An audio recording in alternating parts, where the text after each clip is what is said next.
There is a kind of space that appears after something ends internally, but before something new has fully arrived. Most people expect this space to be brief. They assume it is simply a transition point between one version of themselves and the next. Yet many discover that it does not pass as quickly as expected. What seemed like a temporary pause becomes a season of life. At first, this can feel confusing because nothing appears obviously wrong. You may still be functioning. You may still be handling responsibilities. From the outside, your life may look almost identical to how it looked before. Yet internally, something has shifted, and the shift changes the way everything feels. You begin noticing that certain motivations no longer reach you in the same way. Things that once created excitement now feel distant. Goals that once felt urgent no longer carry the same emotional weight. It is not necessarily that you have rejected them, it is simply that the relationship has changed. Many people immediately assume this means they need a new direction. They begin searching for the next passion, the next purpose, or the next identity. The search itself often becomes intense because uncertainty is uncomfortable. The mind would rather have an imperfect answer than remain inside a question. Yet this space is not always asking for a replacement. Sometimes it is asking for room. Sometimes something old has finished, but something new has not yet gathered enough strength to become visible. The gap exists because one chapter has closed before the next chapter is ready to begin. This can feel strange because modern life teaches movement. We are encouraged to solve, improve, optimize, and advance. Standing still often feels unnatural. Waiting often feels unproductive. The absence of clarity can start to feel like a problem that requires immediate correction.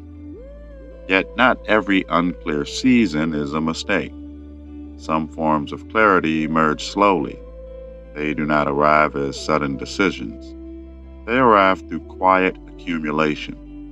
A realization appears here, a feeling changes there, a small shift occurs that barely seems important until enough of them gather together. When this process begins, the old version of yourself often continues operating out of habit. You may continue saying the same things. You may continue making similar choices. You may continue following familiar routines. Yet underneath those actions, something no longer fits as comfortably as it once did. The experience can feel almost like wearing clothes that used to fit perfectly. Nothing about the clothes has changed. They are the same clothes you have always worn, yet somehow they no longer feel entirely natural. What once felt effortless now feels slightly misaligned. Many people become concerned when this happens. They assume they are losing themselves. They wonder whether they have become disconnected from who they truly are. They try to recover the version of themselves that once felt familiar. They spend energy attempting to return to a place they have already outgrown. What makes this difficult is that familiarity often disguises itself as identity. We become accustomed to certain ways of thinking, feeling, and behaving. Over time, they begin to feel permanent. When those patterns loosen, it can seem as though something essential is disappearing. Yet often, what is disappearing is not the self, it is the certainty surrounding the self.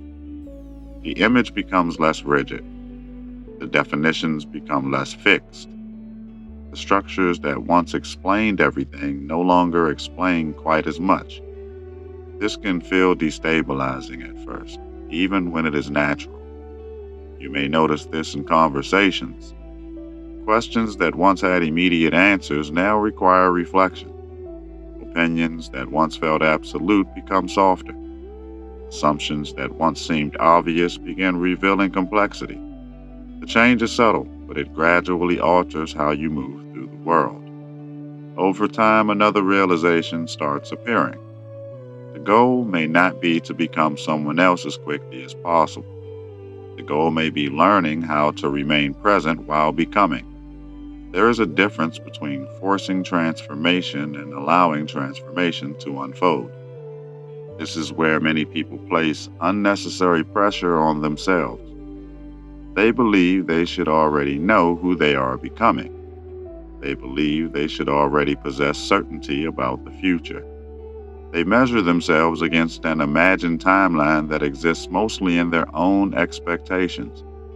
Yet life rarely unfolds according to those timelines.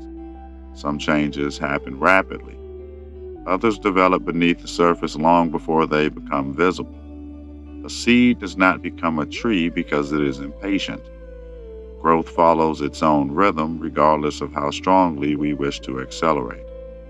The space between who you were and who you are not yet can therefore feel empty when viewed through the lens of achievement.